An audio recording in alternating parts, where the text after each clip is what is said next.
After Moses died, the people of Israel felt sudden fear because their greatest leader was gone. The camp fell silent as the news spread, and everyone wondered what would happen next. For 40 years, Moses had led them through deserts, battles, and miracles from God. Now the one who spoke with God face to face was no longer with them. The people wept for Moses for 30 days, as the Bible records in Deuteronomy. The mourning covered the entire camp like a heavy cloud of sadness. But God did not leave Israel without direction after Moses died. God immediately turned to Joshua, the faithful servant who had followed Moses for years. The Lord spoke to Joshua and commanded him to rise and lead the people. God told Joshua that the time had come to cross the Jordan River. This was the first shocking event. Leadership changed instantly after Moses died. Joshua was suddenly placed in charge of an entire nation. He had to lead hundreds of thousands of people into a dangerous land. There was no time for long preparation or hesitation. God gave Joshua a powerful promise to strengthen his heart. The Lord said he would be with Joshua just as he was with Moses. This promise meant that the same power and guidance would continue. God commanded Joshua to be strong and courageous. Fear was not an option for the new leader of Israel. The mission to enter the promised land had to continue. The second shocking event was that God's command came without delay. There was no waiting period or long season of uncertainty. God spoke immediately after Moses died. This showed that God's plan never depends on one person alone. Even the greatest leader could not stop God's promises. The journey toward the promised land moved forward. God's covenant with Israel remained strong and unbroken. The people were reminded that their true leader was God. Human leaders may pass away, but God's purpose never dies. This truth gave hope to the nation. The third shocking event was the sudden preparation for war. Joshua ordered the officers to move through the camp. They were told to prepare supplies for the coming journey. Within 3 days, they would cross the Jordan River. This meant their wandering life was almost over. A new season was about to begin.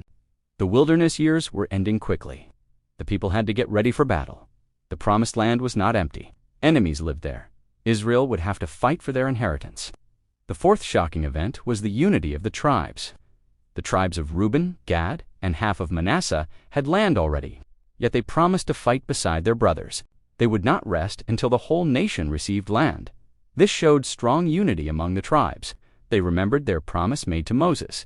Now they repeated that promise to Joshua. They accepted his leadership without argument. They encouraged Joshua to be strong and courageous. This was a powerful moment of national unity. The fifth shocking event was the sending of spies into Jericho.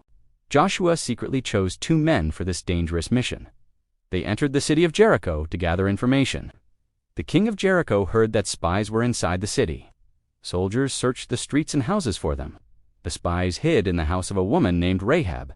Rahab protected them from the king's men. She confessed that fear had fallen upon the land. The people of Jericho had heard about God's power. This revealed that God had already prepared the way. The sixth shocking event was Rahab's act of faith. She asked the spies to promise safety for her family. Rahab believed the God of Israel was the true God. She risked her life to protect the spies. This act placed her on God's side. The spies agreed to save her household. They gave her instructions for the coming battle. Rahab tied a scarlet cord in her window. This cord became a sign of protection. Her faith changed her destiny forever. The seventh shocking event was the people's renewed courage. When the spies returned, they gave a powerful report. They said the entire land was filled with fear. The enemy's hearts were melting before Israel arrived. This news filled the people with confidence. God was already fighting for them. The promise given to Abraham was coming true. A new generation was about to enter the land. Moses had died, but God's plan was alive. The future of Israel was just beginning. Joshua now stood where Moses once stood. The responsibility was great, but God's presence was greater. The people prepared to cross the Jordan River. The priests would carry the Ark of the Covenant. God's presence would lead them forward. The nation stood on the edge of destiny. The days of wandering were over. The time of conquest was near. After Moses died, history began to change instantly, because when God moves, his promises continue without delay.